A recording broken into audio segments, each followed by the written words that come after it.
A garbage woman left a cupcake every Wednesday for Big Shaq's granddaughter.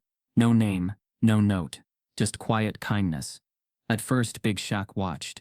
Then one day Big Shaq followed. What seemed like a small gesture uncovered a buried legacy, a stolen past, and a truth the system tried to erase, one cupcake at a time. Before we deep dive into this interesting story, subscribe to our channel, and tell us where are you watching from. Share in the comments below. Every Wednesday the rhythm was the same.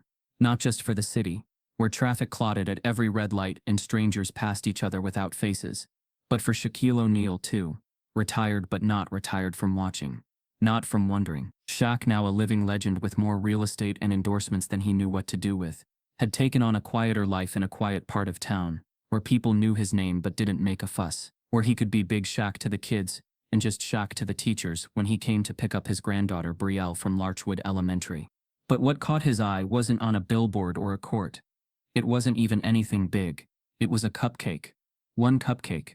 Every Wednesday, like clockwork, a single homemade cupcake was left at the corner of the school steps. No wrapper, no note, no spectacle, just a small thing placed gently, almost reverently, like it meant something to someone. And Brielle, without fail, would scoop it up, smile that pure kind of smile kids only smile when they know they're safe, and eat it with a nod toward the horizon, like she knew who it was from, but didn't need to say. Shaq started to notice who left it. At first it was background noise. A sanitation truck parked across the street. A woman in a city-issued reflective vest, stepping out quietly, placing the cupcake and getting back in before the school bell even rang. No eye contact. No hesitation. She moved like someone who had done this before. She didn't linger to see if anyone noticed. She didn't want credit, but that made Shaq notice her more. She was older, probably in her early 50s. Her hair was always tied up in a gray bandana. Her uniform clean but faded. She didn't wear earbuds, or chew gum, or check her phone. Just moved like she was part of the street itself, unseen, unnoticed, until Shaq realized she'd been showing up more consistently than half the teachers. And always on Wednesdays. He didn't say anything at first. Not to the school. Not to Brielle. Not even to his son, Kalen, who usually picked her up the other days. Something about it felt personal. Like interrupting it might unravel the spell. Instead he started parking a little earlier, getting there just to watch. The cupcake wasn't from a store. That much was clear. It wasn't plastic wrapped or commercial. It was placed in a small square of wax paper, with a little swirl of frosting. Sometimes chocolate, sometimes strawberry, but always homemade. That frosting wobbled on warm days, and crusted over in the cold. There was care in it, not just habit, care. The more Shaq observed, the more questions nested in his mind like thorns. Why his granddaughter? She was just one of hundreds. There were other kids, plenty of other kids. Why did this woman, this anonymous garbage worker, choose her? Was it random? Coincidence? A secret arrangement? No, it couldn't be. Brielle never said anything, and when he asked about the cupcake casually, she just grinned and said, "It's mine," as if that answered everything. As if she knew. One Wednesday, Shaq got there early enough to see the woman pull up. The truck hissed and creaked as she turned off the ignition. She got out slow, her boots echoing on the cracked sidewalk. The street was still mostly empty. Just him, behind the tinted glass of his SUV. And she looked around once, then reached into a brown lunch bag, pulled out a small foil-covered tin, and placed the cupcake on the lowest step. Then, without any pause or hesitation, she got back in the truck and drove off, turning down the alley behind the gym like she'd never been there at all. Shaq's eyes didn't leave her. There was something in the way she moved, a stiffness not from age, but memory, something burdened. He wasn't sure what made him start the engine and roll after her. Maybe it was curiosity, maybe it was instinct, maybe it was the look Brielle gave the cupcake every time, like it was sacred. Whatever it was, he followed her that morning, not closely enough to be suspicious, but just enough to keep her in view. She didn't stop again for a while. Just made her route. Emptying bins. Hoisting bags. Greeting no one. People passed her without so much as a nod. She was invisible, and she acted like it. Shaq watched how her body language changed around others.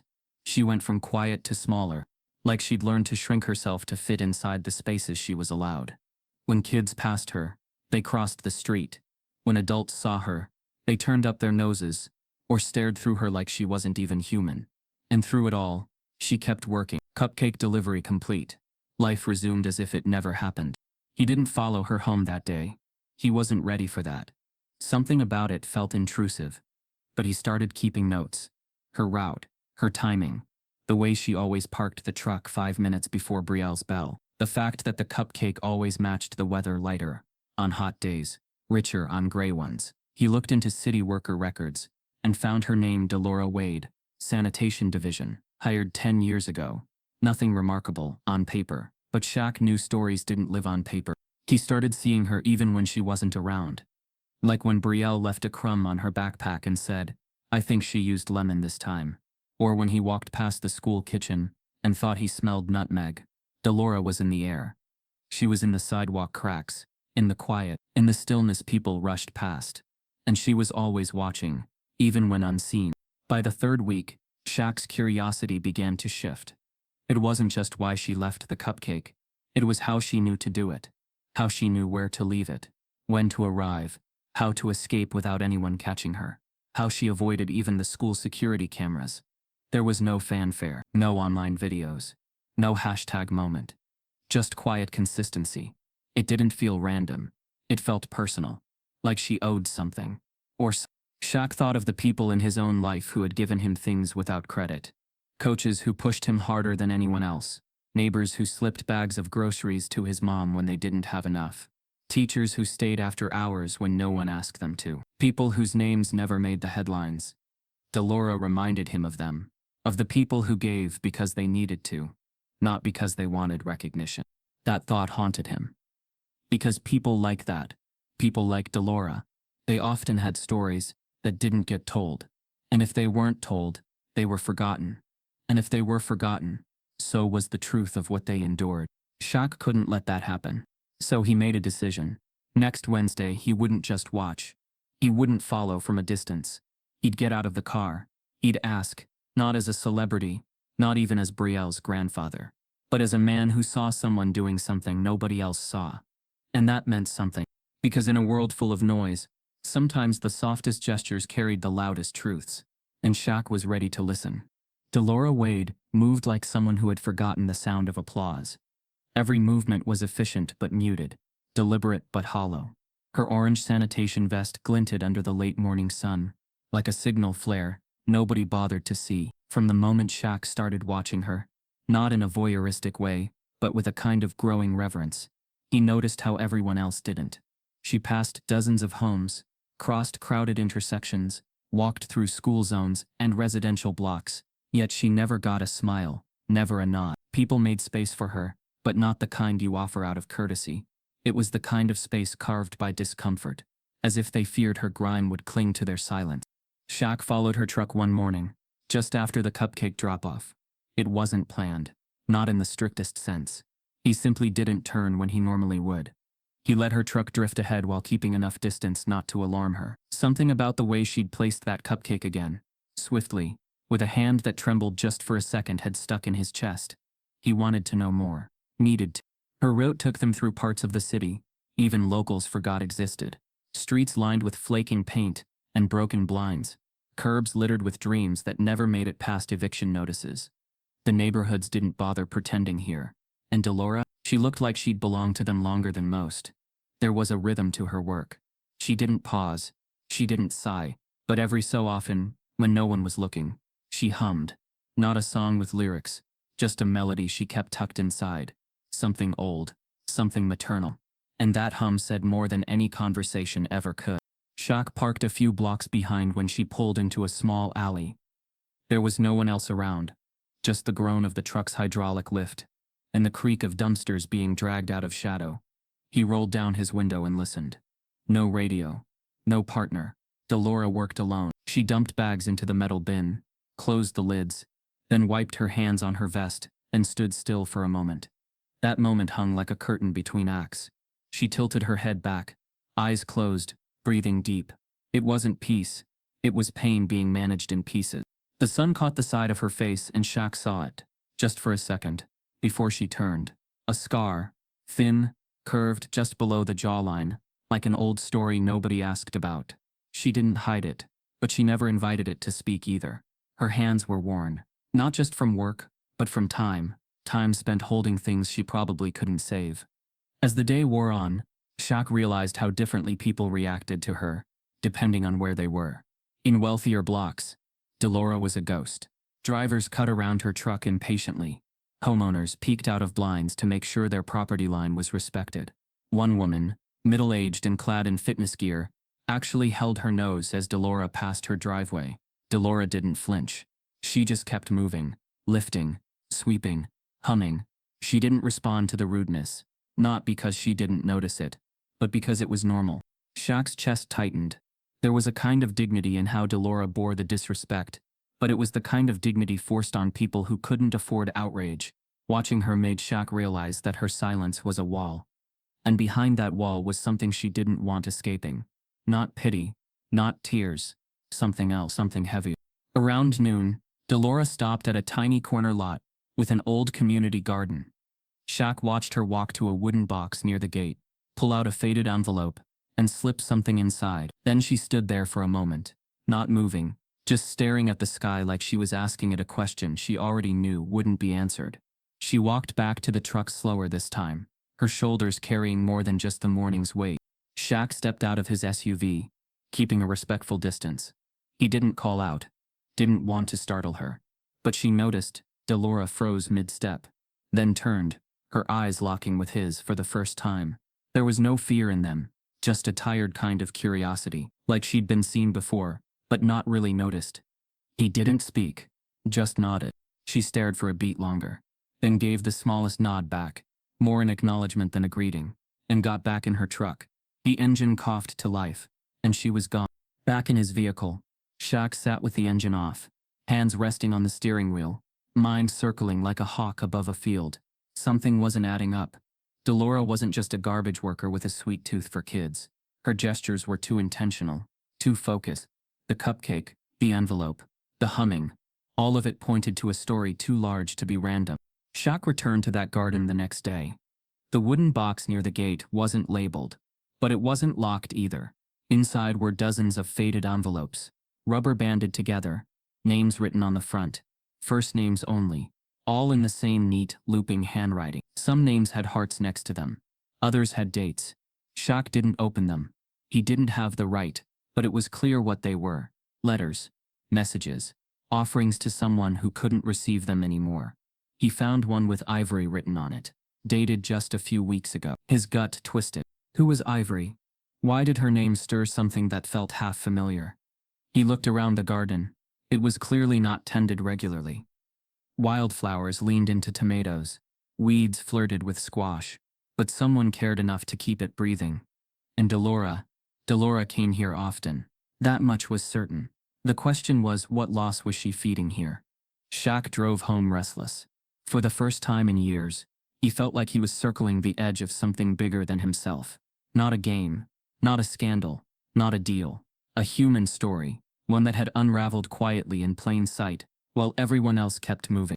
That night he pulled out old photo albums. Not his, but Brielle's. Pictures from when she was born. Her mother's face blurred with hospital light and exhaustion. She'd died during childbirth. Kaylin rarely spoke about her, said they'd only been together briefly, said her family hadn't approved of him. Shaq remembered feeling anger then. Anger he never voiced. That kind of racism was always closer than people admitted. But he let it go, or thought he had. Now he wasn't so sure. Because Delora looked like someone who had lost a daughter, moved like it, hummed like it, left cupcakes like someone trying to feed a ghost. And Brielle, sweet curious, Brielle ate those cupcakes like they were meant for her soul, like something inside her knew where they came from. The puzzle was assembling itself, piece by aching piece. Delora Wade wasn't just a sanitation worker. She was someone who had been erased. And now, for reasons still buried under years of silence and shame, she was trying to write herself back into the world. Shaq knew he'd follow her again. But this time, not for answers. This time, for Shaq had learned long ago that the cleanest hands in society often held the dirtiest truths. Fame had brought him into rooms that weren't built for people like him. And he'd grown good at reading the subtext behind a handshake, the agenda behind a compliment. So when it came to Delora Wade, The sanitation worker who moved like a song no one wanted to hear. He knew the surface wouldn't tell him anything. Not the orange vest. Not the humming. Not even the cupcakes. What she gave said more about what had been taken from her. And Shaq couldn't shake the sense that her life had been rewritten by someone else's pen. He began making calls. Not the loud kind. No headlines. No favors. Just quiet asks to people who still owed him memories from the sidelines of his life. A retired principal in the Northern District. A community center director who once ran youth programs. A school board secretary who remembered names long after the buildings forgot. What emerged wasn't a scandal. It was worse. It was systemic forgetfulness. 10 years ago, Delora Wade had been a respected high school counselor. Not just any counselor. One who stayed late. Who bought lunch for students too proud to ask. Who kept tampons in her office drawer and gloves in her desk. Because she understood what her kids lacked before they did. She had a reputation for seeing potential in students others gave up on. But all that was buried under what came next. The story was murky. Delora had been called into the principal's office one morning. After a white student, Cameron Fields, overdosed at a weekend house party. Rumors spread fast, as they always do in communities where privilege insulates truth. Cameron had reportedly come to Delora a few weeks prior, anxious, depressed, talking in riddles. She'd offered to set up a referral, but he never followed through. After his death, his parents, well connected and very loud, insisted Delora knew more. They blamed her in coded ways at first. Phrases like she should have been more proactive, and why didn't she escalate it? It didn't take long for pressure to mount. The school board scrambled to control the optics. Delora was suspended pending an investigation, but there was never a proper hearing. The headlines didn't call her guilty, but the tone did. Counselor linked to overdose case, on administrative leave. Was enough. Her contract was terminated 3 months later. No charges. No lawsuit. Just silence. Just erasure. And from there, Delora Wade vanished. At least from the circles that once claimed her. Shaq read the archived articles twice. There were no quotes from Delora. No defense. No community rally. No pushback. He searched for statements from students who might have supported her but found nothing. He knew what that meant. She'd been thrown into the gears of a system that didn't break down. It broke people. What struck him hardest was what came after. According to one source, Delora didn't fight back. Didn't appeal. Didn't sue. She packed up her office, walked out, and stopped answering calls. The counselor turned ghost. There was speculation about her mental health, about depression, about whether she'd moved out of state, but no one followed up. No one cared to. Shaq sat in his home office with the folder of printouts spread across his desk. Brielle's school photo sat in the corner, her smile too wide, too innocent for the shadows that were now seeping toward her life. He picked it up, held it next to the blurry yearbook photo of Delora he'd found. The resemblance wasn't in the face. It was in the eyes. That same knowing. That same waiting. He couldn't ignore the timeline. The overdose. The firing. The silence. Then years later, cupcakes on school steps. Why now? Why Brielle? That night, he pulled Kaylin aside. They stood in the kitchen, the light dim, the hum of the fridge the only background noise. He asked about Brielle's mother. What he got was fragments. Her name was Ivory. They met when they were teenagers, right after Kaylin transferred to Westbridge High. She'd been quiet, brilliant, always writing in journals. Ivory had a complicated home life. No one ever explained why, but Kaylin said she rarely talked about her parents. When she got pregnant, her foster family pushed for adoption. She refused. After Brielle was born, she died from complications the hospital called unexpected. Shaq pressed further. Ivory's last name. Kaylin furrowed his brow like the name had always been fogged by grief. Then it came. Wade. Shaq felt the ground shift. Ivory Wade. Delora Wade. Mother and daughter. Delora hadn't just vanished after her career ended. She lost her child, and then somehow had watched her granddaughter grow up from a distance, never revealing herself, never demanding a title, only offering crumbs of sweetness in the form of frosting and love left on school steps. Shaq leaned against the counter, eyes closed, chest heavy. It made sense now. The cupcake ritual. The consistency. The way Delora never sought attention. She wasn't trying to get in. She was just trying to stay close, in the only way she believed she was allowed. The next morning, he returned to the community garden near the letterbox. Delora visited. The ground was damp from a recent rain. The woods swollen.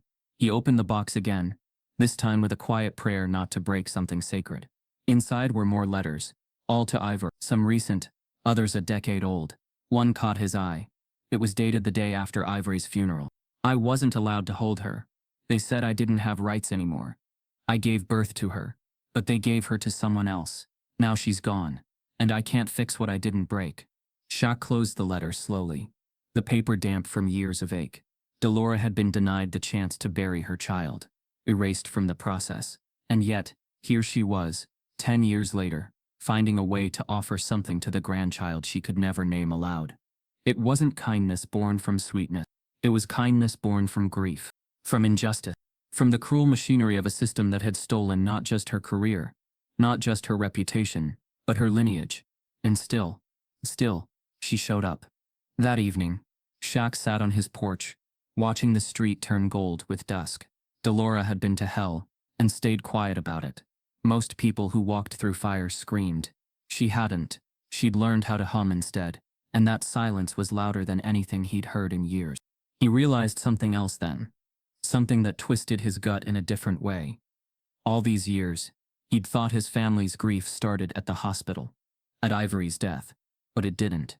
It started with the accusations. The rumor, the exile of a woman who had spent her life helping kids, only to be destroyed by the system meant to support her. It started with Delora. And now, it would have to start again. Not with more silence, but with truth. It was never about finding evidence. Not for Shaq. He hadn't set out to collect proof, or force a reckoning. But truth, when it's been buried for too long, starts leaking through the cracks in unexpected ways. And sometimes, it doesn't rise like a wave. Sometimes, it's just there, quiet, dirty, nearly discarded, waiting to be seen. That morning had started like the others. Shaq pulled up near the end of Delora's road, parked down the block, and watched. She moved a little slower that day. The stiffness in her left leg showed when she bent to lift bags, a small wince with each rise. No one offered to help. No one ever did. The street bustled around her like she was part of the pavement. She left behind a plastic garbage bag that morning, tied loosely, and forgotten by a community dumpster. Most wouldn't have noticed, but Shaq did, not because of what it was, but because of what it wasn't. It didn't have that lean of weight, that bulge of full trash. It looked light, and it had been set aside, not tossed in. He waited until her truck pulled away, then got out and walked over. The bag was damp from dew and city grime. He hesitated, the plastic slick in his hand. He told himself he wasn't scavenging, but his heart didn't quite believe it. He untied the knot and peeled the opening apart.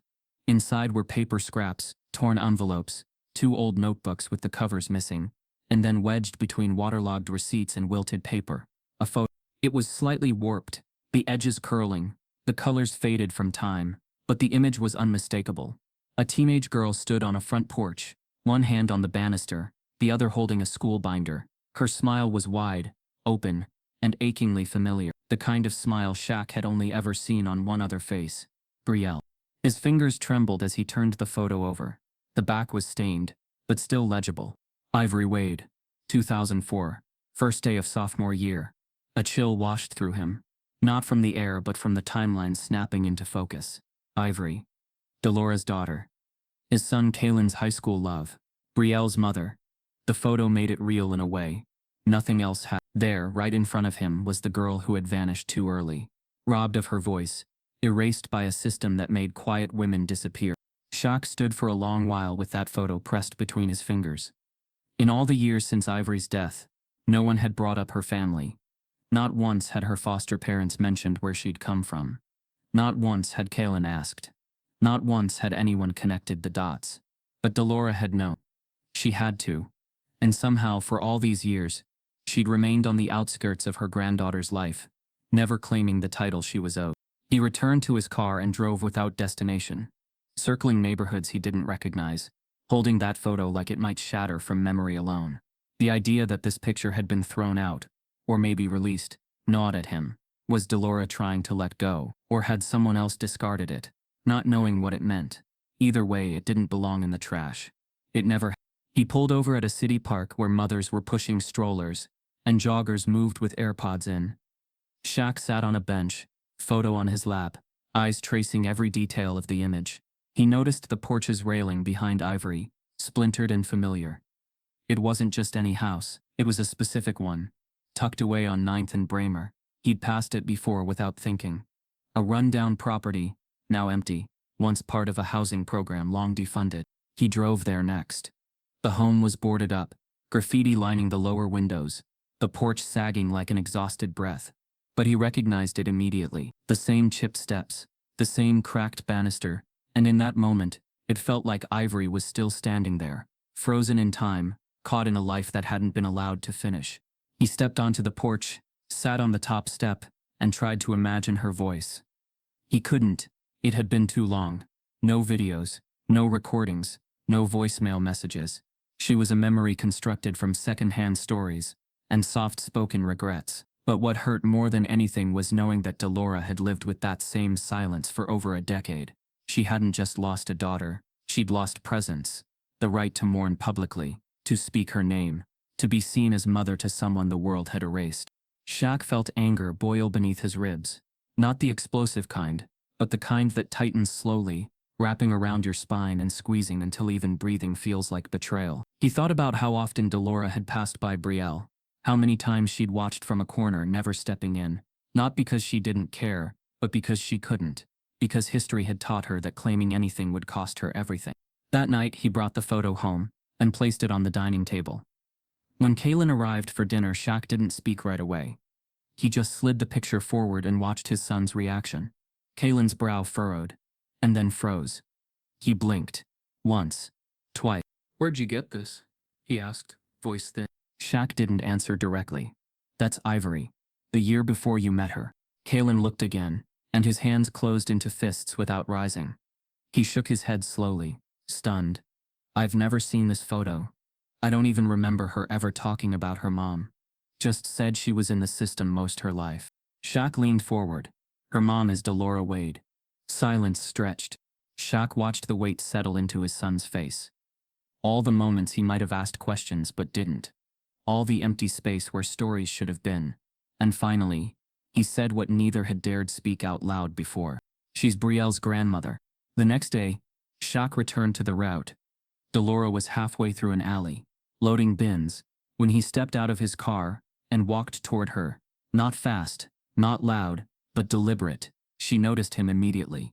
Pausing mid-motion, she didn't speak, neither did he. Instead, he held up the photo cleaned, flattened between protective plastic now, and offered it forward. Delora stared at it for a long time.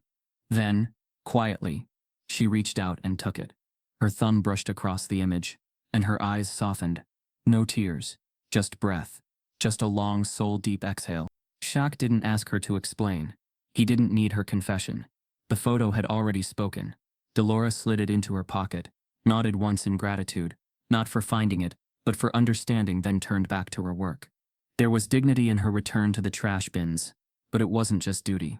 It was resilience, survival. And Shaq knew now that she wasn't hiding from her past. She was carrying it. Quietly. Fully. And finally, she wasn't carrying it alone. The road into Westbridge looked like any other small American town. Clean sidewalks, red brick storefronts, and flags that fluttered like they had something to prove. But for Shaq, driving through its modest streets was like stepping into a memory someone else had scrubbed clean. The past wasn't gone here. It had just been painted over with a fresh coat of civic pride and polite silence. He'd seen this kind of place before, places where the smiles stretched too wide, the greetings rang too high, and everyone acted like bad things had never happened, or at least not to them.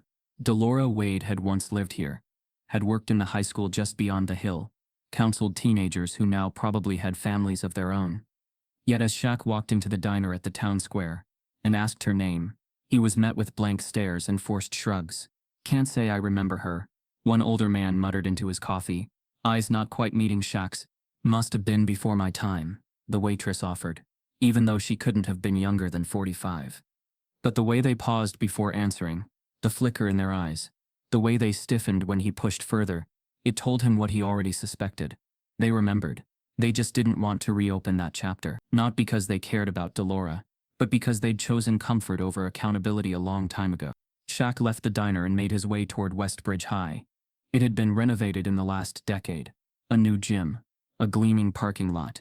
banners proclaiming championship wins in sports that had nothing to do with academics. But the core of the building still stood, and so did the names on the plaques inside the main office. Principals, donors, past board members. Not a single counselor. He managed to track down the retired assistant principal, Mr. Lane, who lived just outside town on a property big enough to hide in. Lane remembered Delora immediately, though he tried not to show it. She was good at her job, he admitted, after a long pause. Too good. Kids loved her. That made her dangerous to some people. Dangerous?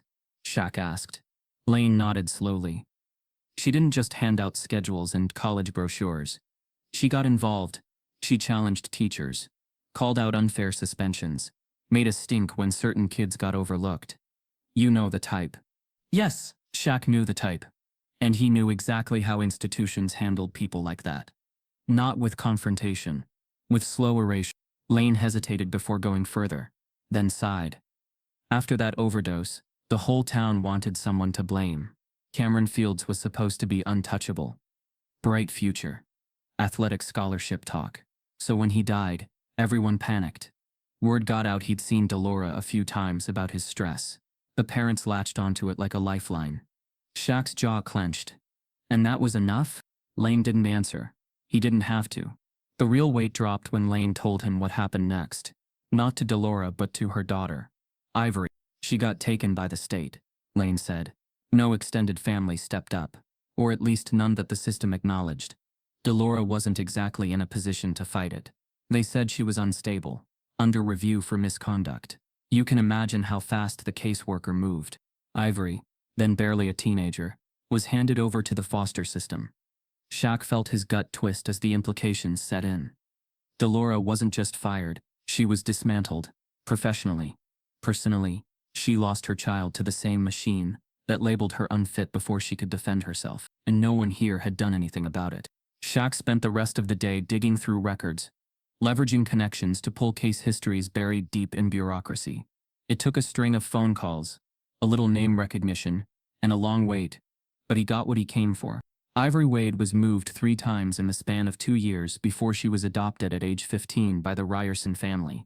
A white couple with no biological children who lived just outside the county, prominent donors, politically connected. The file noted a sealed adoption, closed to biological relatives, and that's when the pattern crystallized in front of him. The Ryersons never told Ivory about Delora, never encouraged contact. Ivory, raised with a new name and new expectations, had her past pressed out of her like a wrinkle in a shirt. By the time she met Kaylin in high school, she was already shaped by loss she couldn't articulate. Shaq remembered now how shy she'd been, gentle but guarded, a girl who always seemed halfway somewhere else. When she died giving birth to Brielle, all of that history was sealed permanently. A grave marker with the name, Ivory Ryerson. No mention of Wade. No mention of anything that came before. Shaq sat in his car, outside the adoption office parking lot, and felt the world tilt. He had thought his family line was built on tragedy, but now he realized it was built on theft. Theft of Delora's role as a mother, theft of Ivory's right to know her own blood, and theft of Brielle's heritage, an entire lineage of strength, pain, and resilience hidden behind bureaucracy and shame. And what made it worse? No one had ever tried to fix it. The next day, Shaq visited the neighborhood where the Ryersons still lived. The house was grand, colonial style, with white columns and a manicured lawn.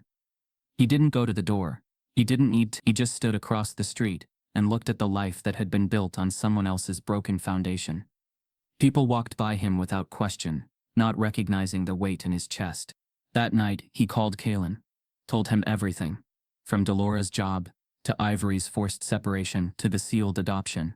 His son listened, silent, through most of it, until the end.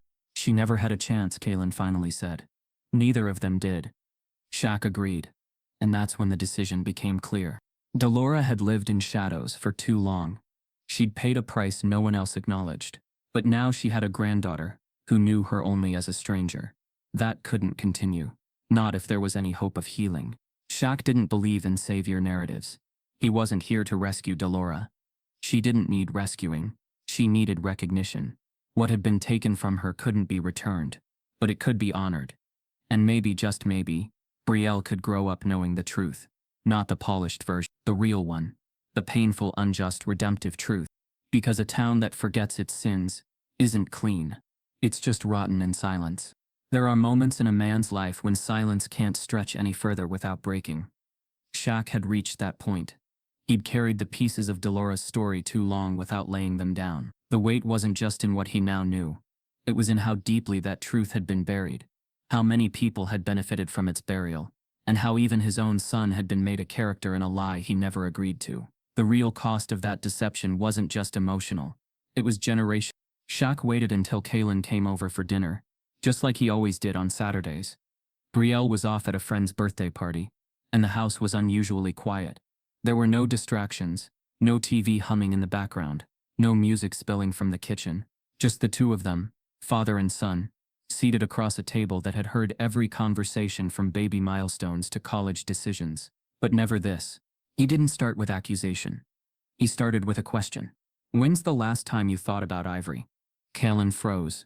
His fork hovered halfway to his mouth, the muscles in his face slowly locking into something unreadable. He set the utensil down gently, wiped his hands, and leaned back like he needed more space to breathe. Every day, he said finally. Even when I don't mean to. Shaq nodded. He reached into his coat pocket and pulled out the photo. The one he'd rescued from the trash. The one of Ivory standing on the front porch, with her binder, frozen in that moment before everything changed. He placed it on the table between them. Kaylin stared at it, the silence thicker now. That's her, he whispered. But I've never seen this photo before. Shaq folded his arms, voice low and steady. Delora kept it, among other things. Letters, notes, cupcakes.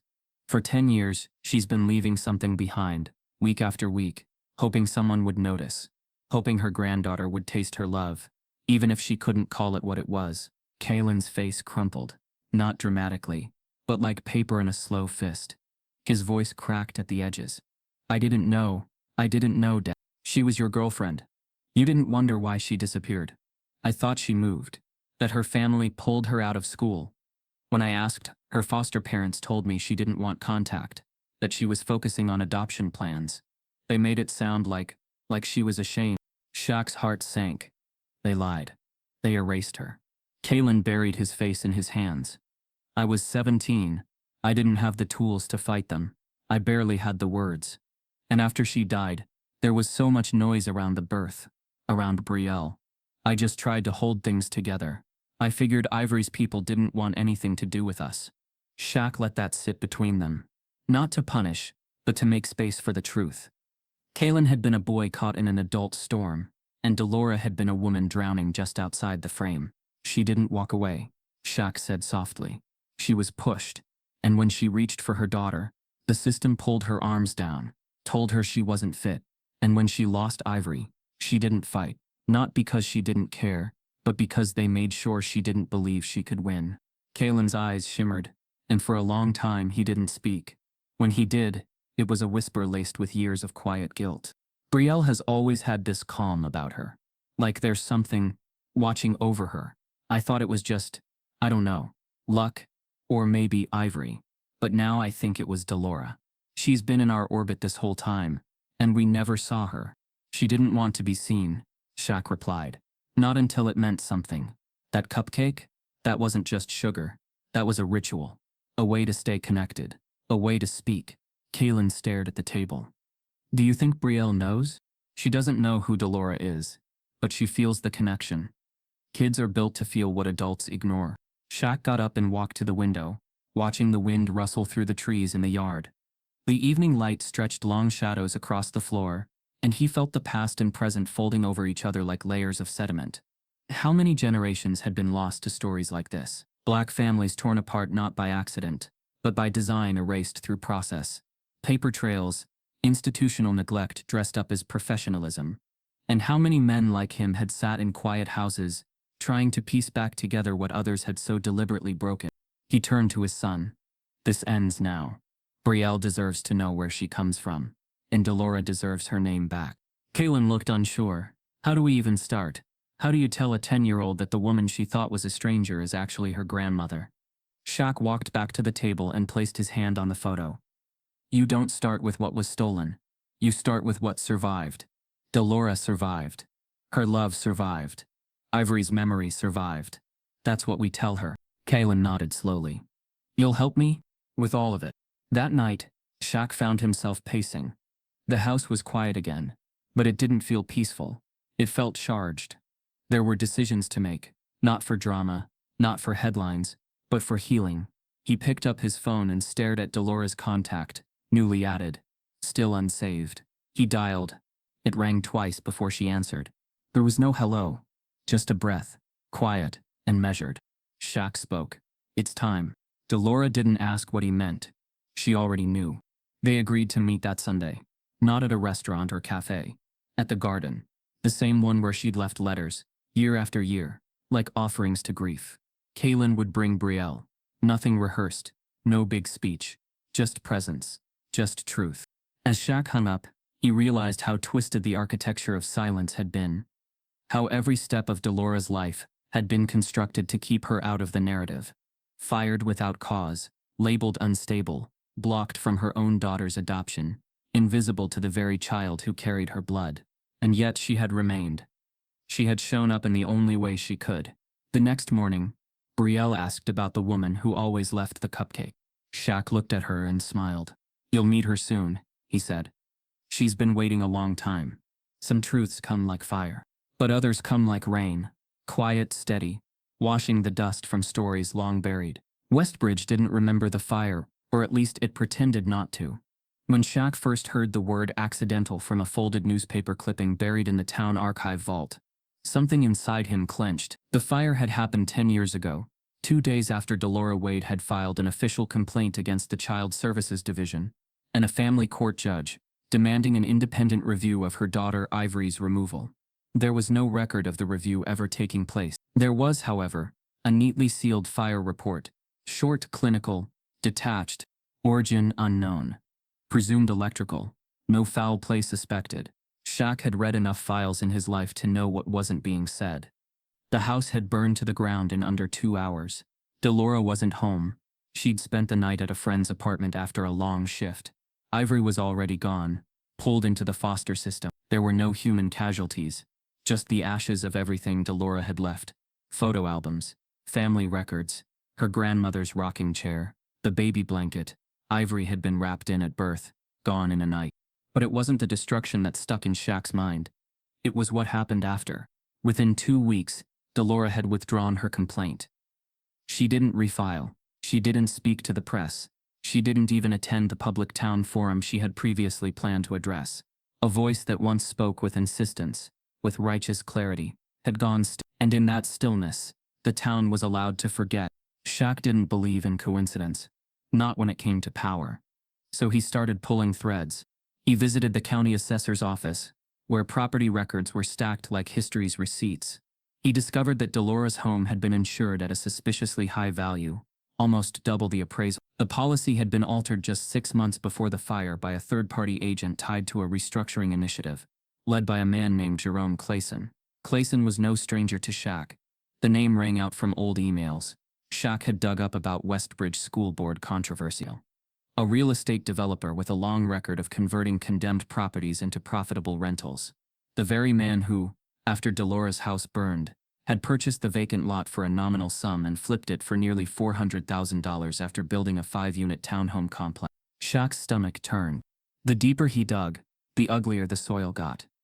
The judge who signed off on Ivory's removal? A man named Walter Dre. Officially retired now, but in his day Dre had been the gatekeeper of family court for over 20 years. Shaq discovered 3 other cases where black mothers were deemed emotionally unfit under vague, unsupported terms, and had their parental rights terminated with alarming speed. 2 had filed complaints. Both were dismissed due to lack of sufficient cause. And both women had subsequently disappeared from town record. Moved out, vanished. Like Dolores. And there it was. The machine in motion. Dolores hadn't been collateral. She'd been targeted. Her voice, her complaint, her refusal to disappear quietly. It all made her dangerous. So the fire came, and with it the silence. Not because she was broken, but because the world around her made breaking the only way to survive. Shaq needed confirmation, not speculation, not paper trails. So he found someone who'd been there. Clarissa Thomas, now in her 60s, used to be Delora's closest neighbor. Her house had stood 2 doors down at the time of the fire. Shaq tracked her to a subsidized retirement complex across the county line. At first she hesitated to talk. Years had trained her to guard her truth like currency. But when he showed her the photo of Ivory and said Brielle's name, the wall cracked. "I saw them that night," Clarissa whispered. 2 men in suits, black SUV, no city tags. They showed up hours before the fire started, went to Delora's porch, knocked, waited. When she didn't come out, they left. "I thought they were from court, maybe social services." But then, her voice wavered. "Then the fire happened, and nobody ever asked me a single question. Not the police, not the fire chief, nobody." Shaq stared at her. "Did you try to tell anyone?" "I did," she said, her voice bitter now. The town paper wouldn't print it. The local station ran a puff piece on electrical safety. No one wanted a story that made anyone important look bad. Clarissa handed him something. A small box. Inside was a charred metal pendant, once part of a locket, now melted at the edges. It had belonged to Ivory. Clarissa had picked it from the wreckage the next day, and kept it all these years, unsure what to do with it. She left that on the porch before she was taken. Said it was her mother's. Delora must have kept it until the end. Shaq held the locket, its warped edges biting into his palm like history itself. It wasn't just a keepsake. It was proof. Not enough for court, but enough for conviction. Back in his car, Shaq stared at the burned metal, and the papers spread across his dashboard. The timeline was undeniable. Ivory removed, complaint filed, fire set, Delora silenced. Then, sanitation job. No more headlines, no more court dates, just routine and obscurity. She wasn't working that job out of choice. She was surviving it. It was penance forced upon her not for wrongdoing, but for refusing to play quiet. And that was the final twist. Delora hadn't lost her house. She'd been warned. Shaq imagined her waking the next morning, seeing the smoke-stained remains of her life, knowing the message loud and clear: stop fighting, stay silent, accept the new version of your story, or risk being erased completely. And she did. Not because she believed she was wrong, but because she understood the power of systems that didn't need to shoot to kill. Systems that just needed to exclude, to isolate, to shame until there was nothing left to scream for. Shaq returned to the city in a fog. Everything he'd learned up until now had been heavy. But this felt criminal, and yet it had been left untouched for a decade, wrapped in legal tape and community indifference.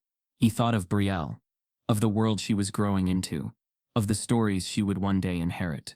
The sanitized versions, or the real ones. She deserved better. So did Ivory. And most of all, so did Delora. Shaq opened his laptop that night and began typing, not a blog, not a press release, but a case, a map of events, names, times, inconsistencies.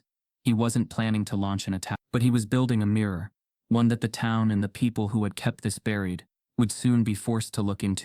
Because Delora Wade didn't lose everything in a fire. She was burned for daring to speak. And Shaq was going to make sure her voice was heard again. Shaq had spent his whole life lifting others, teammates, fans, kids who needed shoes, schools that needed roofs, mothers who needed peace. But this was different. This wasn't about charity or legacy. This was about justice. And not the tidy, court-approved kind that came with awards and grants. This was the kind of justice that scratched at history's rusted doors, the kind that made people uncomfortable, the kind that asked the wrong questions at the right time, the kind that threatened to undo comfort. Delora hadn't asked for a crusade. When Shaq first told her what he intended to do, she nearly shut the door in his face. They were sitting on opposite ends of a city bench, just before dusk, the garden Delora tended behind them blooming under the weight of everything she'd buried there. "I'm not looking for a stage," she said quietly, her hands folded tight in her lap. Shaq leaned forward, elbows on his knees, voice steady but full. "You don't need a stage. You need a mic, and you need someone to hold it steady." She didn't respond, not right away. Her eyes didn't flinch, but the rest of her did. Her breath faltered. Her shoulder twitched like an old injury had just come alive again. "You don't know what it's like to be crushed by silence," she finally whispered. Shaq nodded. "But I've watched what it does." So he started where he could, with his voice. Not the deep baritone that sold car insurance or got laughs in commercials, the real voice. the one that cracked when he spoke about things that mattered. He appeared on a podcast he trusted, not flashy, just real, told the story in layers. Delora's work, the cupcake, the fire, the town's strategic amnesia, no names at first. Just a pattern, just a wound, and it caught because Shaq wasn't just any man. He was a witness. From there he went further. A radio interview. A long-form piece in a social justice magazine. A speaking engagement at a college symposium, where he ended the talk not with stats, but with a photo of Delora and a single sentence. They tried to make her invisible. The town council took notice, not because they cared, but because public attention had never liked shadows. A local news crew requested an interview. Shaq didn't speak for Delora this time. He made it clear, you'll talk to her, no one else. When he told her that night, Delora almost said no. Her hands shook, her voice wavered. She kept repeating, they'll twist it, they'll twist me again. They can't twist what you say, if you own every word. Shaq replied, you don't have to yell, just speak. She agreed. Under one condition, he'd sit beside her. The interview was set for the following week, staged at the community center. No lights, no fancy backdrop, just 2 chairs, a camera, and the truth. Delora didn't wear makeup. She didn't change her clothes. She came in her sanitation uniform, boots still scuffed from her morning run. She didn't ask for water. She didn't rehearse. When the camera rolled, she stared into the lens and didn't blink. I was fired without cause, she began, voice like gravel being swept slowly across tile. I was blamed because I was close to students no one else wanted to understand. I lost my job. I lost my daughter. I lost everything in a fire that wasn't supposed to happen. But I didn't lose myself. The anchor nodded, trying to press delicately. Do you believe the fire was set intentionally? Delora didn't hesitate. I believe silence can burn hotter than flames. It wasn't rage that carried her words. It was something far harder to dismiss. Calm clarity. She didn't cry. She didn't accuse. She told her story like she'd been telling it to herself for a decade, just waiting for someone to care. When it aired, something rare happened. People listened. Some did more than listen. A local attorney contacted Shaq, offering pro bono support. 2 other women came forward with eerily similar stories of removal, pressure, and silence. One of them had filed a complaint against Judge Dre and it was quietly dismissed. Her file marked unsubstantiated. Shaq knew the tide had turned not when officials responded, but when everyday people started showing up. A local teacher organized a bake sale fundraiser, not to raise money, but to honor Delora's ritual. Each cupcake was wrapped with a message. You are seen. The town council, boxed in by headlines and whispers that had grown too loud, reopened the case. Not criminal, not yet, but a formal inquiry into the fire, the court decision, and the pattern of removals. It was a crack in the wall, and Delora, once terrified to stand in front of anyone again, stood taller now than she had in years. Shaq stayed by her side, not as her voice, but as her echo. He didn't speak unless asked. He didn't dominate the room. He knew this wasn't about him. It was about the woman the world tried to erase who refused to vanish. At one public meeting, an older woman from the council, a longtime ally of Dre, stood and asked, why now? Why stir all this up a decade later? Delora didn't flinch. Because no one ever stopped what was done to me, she replied. Time didn't fix it. Silence didn't heal it. And this community didn't forget, it chose not to remember. The crowd stirred. The air thickened. Shaq saw it in the audience. Some squirmed, their privilege suddenly itchy. Others nodded. Some cried. And a few quiet ones in the back stood and applauded. Not for drama, for truth, for endurance, for the long haul that Black women had been walking alone for centuries. That night, Delora and Shaq sat on the hood of his SUV, outside the community center, watching the streetlights flicker on. You think they'll do anything real? She asked, her voice low. Maybe not now, Shaq answered. But we cracked something, and cracks let light in. She nodded slowly, looking up at the sky. I didn't think anyone would care, she said. They care now, Shaq replied, because you gave them no choice. The bravest act wasn't telling the story. It was refusing to let it stay buried. In a world trained to deny, dismiss, and deflect, Delora Wade stood, not because she wanted redemption, but because she deserved it. And this time, the system would have to reckon with the echo she left behind. It started with a flyer, Simple black text on cream-colored cardstock. No logos. No sponsors. Just words that carried more weight than any branding ever could. The Cupcake Ceremony. Honoring the women who gave everything in silence. Below, in smaller print. Hosted by Shaquille O'Neal. In partnership with the Community Restoration Project. Date, time, location. A city park, not the polished kind, but the one tucked near the elementary school, where kids still drew chalk outlines on the sidewalks, and teachers still bought their own supplies. Shaq didn't want a spectacle. He didn't want speeches or reporters clawing for sound bites. This wasn't a rally. It was a reckoning. And more importantly, a tribute. The ceremony wasn't just for Delora. It was for every woman who had been expected to carry her burden in silence, for every mother erased from records, but not from bloodlines, for every kindness unnoticed, for every truth buried under someone else's comfort. Word spread fast. Not because of media, but because people had been waiting for something like this. Waiting for a reason to say, we were wrong, without the shame drowning them.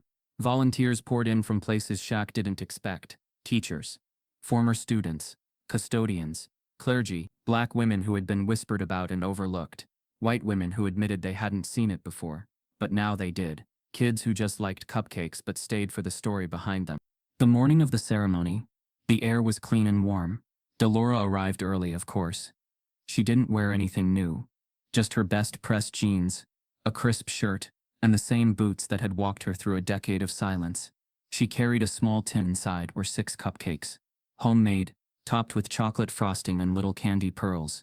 One was for Brielle, the rest, for the ones who couldn't be here. Shaq met her at the park entrance. He didn't hug her. That wasn't their language. He simply nodded, and she nodded back. Respect, mutual and wordless, passed between them like a thread. Rows of folding chairs faced a makeshift stage, just a few pallets stacked and draped in cloth. In front stood a small table with a clear cake stand at its center. The stand held only one cupcake, the one Delora had made that morning for her granddaughter. People arrived slowly, then in waves. Some carried photos, some wore shirts with names written in permanent marker. Others brought cupcakes of their own, placed carefully on long tables with handwritten cards beside them. For my mother, June. For Miss Harris, who taught me how to read. For my sister, who never got her name back. The ceremony, quiet in its origins, had become a patchwork of memory and honor. Shaq stood on the stage first. He didn't speak like a celebrity. He spoke like a man who had witnessed injustice and couldn't forget it. Today isn't about guilt, he began, his voice low, measured. It's about recognition. For too long, women like Delora Wade have carried this city, this country, on their backs, and we didn't see it. Or worse, we saw it and looked away. He paused, scanning the crowd, then continued. Delora didn't need attention. She didn't ask for praise, but she deserved a world that didn't punish her for caring. A system that didn't steal her daughter. A community that didn't forget her name. Today we give it back. Applause rose, not loud, but long, the kind that grows in waves, not out of excitement, but out of agreement. Then came the moment that mattered most. Delora stepped up to the microphone. The crowd hushed instantly, not out of expectation, but reverence. She didn't bring notes. She didn't need them. I baked my first cupcake for Brielle because I had nothing else left to give, she said. Not a title, not a visit, just a recipe my mother gave me when I was a child. Something sweet, something that said, you are loved, even if I couldn't say it out loud. Her voice didn't crack. It sharpened, like glass held up to the sun. They told me to be quiet. And I was. For years. But silence isn't peace. It's prison. And today I am stepping out. She held up the tin, opened it, and pulled out the single cupcake. This one, she said, is for my granddaughter. Shaq motioned gently toward the first row. Kaylin stood, then stepped aside as Brielle came forward, hesitant at first. The girl didn't know the weight of what was happening. She only knew the woman who gave her cupcakes every week was finally here, finally close, and smiling at her. Delora knelt slowly, one hand holding the cupcake, the other extended palm up. Brielle looked at her. Then, in the quietest act of recognition, placed her hand in Delora's. No words, just presence. Shaq felt something catch in his throat. Not pride, not sorrow, but something deeper, justice unspoken. This wasn't a movie ending. It wasn't loud or cinematic. It was real, and that made it heavier. The ceremony continued. People came forward, one by one, sharing brief stories of the women they'd brought cupcakes for. Each name said aloud was another brick removed from the wall of forgetting. Each bite taken was a small communion, a healing. Then, as the final act, the mayor took the stage. It was the same mayor who had once been silent during Delora's firing. The same mayor who had inherited a broken system but never questioned the scaffolding beneath it. Today he stood with a document in hand. "This isn't enough," he said, his voice unsure but firm. "But it's a start." He read from the document. A formal resolution. Delora Wade's employment record would be corrected. Her termination changed to involuntary removal, under contested conditions. A public apology issued. Her name restored in the district's official record. Delora stood at the edge of the crowd, head held high, shoulders steady. She didn't cry. She didn't cheer. She simply exhaled, a breath 10 years in the making. As the event wound down, people lingered. No one wanted to leave too soon. Kids played in the grass. Tables of cupcakes slowly emptied, and Delora sat on a bench, Riel beside her sharing the cupcake between bites. Shaq watched them from a distance. This was why the story had to be told. Not for attention, but for remembrance. Because some women don't raise their voices, they raise generations. And this time, the world was finally listening. Racism doesn't vanish. It mutates. It hides in structure, in legacy, in paperwork too thick to question and smiles too polite to confront. It finds new uniforms, new language, new ways to justify itself. But light, when it lands, it doesn't ask permission. It finds the cracks. It slides in anyway. And if you let it, it reveals everything. Shaq never expected the world to change overnight. He wasn't naive. Systems that had been designed to erase women like Delora Wade didn't collapse after one speech or one cupcake ceremony. But something had shifted. A tone, a posture, a tremor in the ground, and it started small, as these things always do, with whispers. They whispered her name again. But this time, not in blame, in curiosity, in reverence. Delora Wade. The woman who stood tall without rage. The woman who lost everything and never demanded anything back. The woman who for years had been just a figure in an orange vest, became finally a person. Her story became required reading. In a local college's sociology course, a teacher in the district quietly updated her lesson plan to include a week on institutional erasure and local history. The library dedicated a shelf to voices restored, and Delora's name was the first on the plaque. Then came the call. It was from the district superintendent. Not an apology, those rarely come clean, but a gesture, an invitation to serve on the Community Advisory Board for Educational Equity. It wasn't just ceremonial. It came with real influence. A seat at the table she had once been dragged away from. At first she hesitated. "I've spent my whole life speaking into rooms that never listened," she told Shaq. He smiled. "Then maybe it's time they have to listen."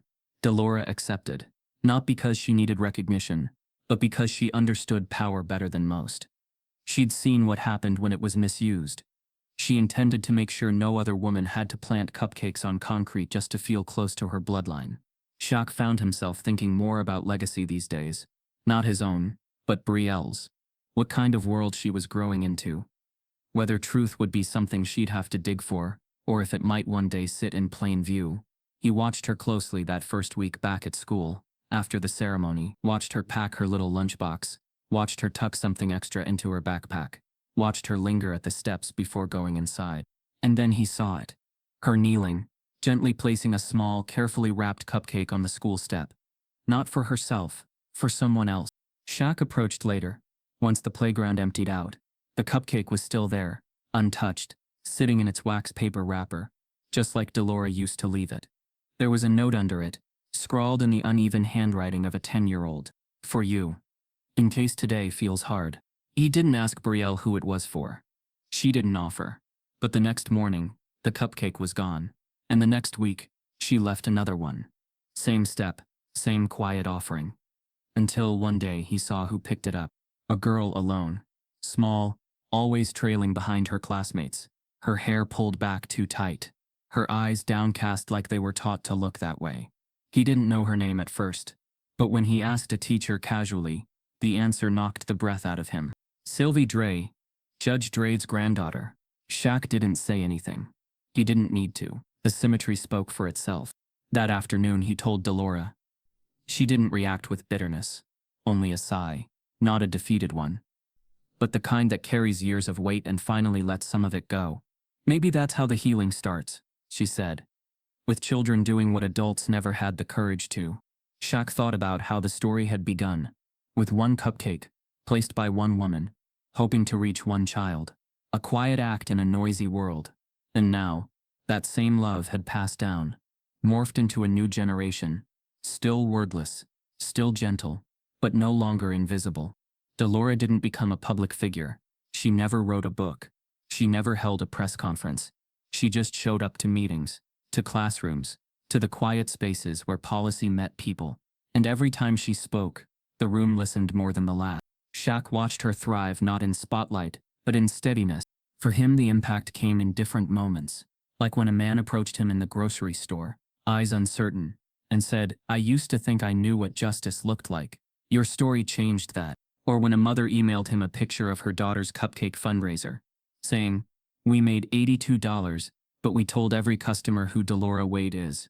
Justice didn't come like a flood. It came like rain. Small, patient, persistent, until it softened the hardest ground. Brielle never called Delora grandma, not out of resistance, but out of timing. One afternoon she simply referred to her as my Delora in conversation. No one corrected her. It was perfect. It was enough. The locket Delora once thought lost had been restored, polished, its melted edge now cradled in a new setting. She wore it at every meeting, a reminder of what was nearly erased, a symbol of what she refused to let go. As for Shaq, he stepped back, not from Delora's story, but from its center. This wasn't about him. It never was. He remained the bridge, the voice when it was needed, the support beam when things shook. He used his platform now not for grandeur, but to amplify. Every time someone asked why he got involved, he gave the same answer. Because someone had to. And in quiet moments, when the world settled and the spotlight faded, he would sit on his porch and watch the sun scatter through the leaves, thinking of that first cupcake, thinking of the woman who made sweetness a form of resistance, thinking of how much had burned and how much had survived. In the end, stories like Delora's don't get sequels. They get handed down. And if you're lucky, they find their way into small hands. Ones that don't yet know how heavy the world can be, but still believe in leaving something kind behind. That's where the light lands. Not in fanfare, but in the space where silence used to live. If this story stirred something in you, don't let it stop here. Look closer at the quiet faces in your community, the ones the world overlooks. Ask who's been erased, and why. Then be the one who listens, who speaks, who remembers. Because real change doesn't start with noise. It starts with noticing.